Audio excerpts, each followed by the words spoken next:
how to buy bounce token. Now this token came under the symbol of auction. And before we start, this is not financial advice. I'm not professional or economic expert.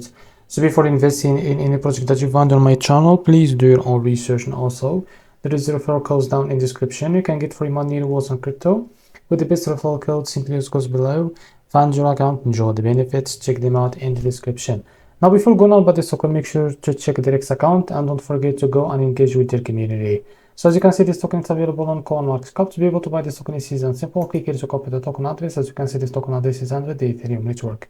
Now open your Bitget wallet for that. Now go to your wallet and select the Ethereum as a network and click on this plus icon, paste the token address here and click on this plus icon to add it to your wallet. Now after that, go back to your wallet and find your token that you just had it called auction. As you can see, click on it.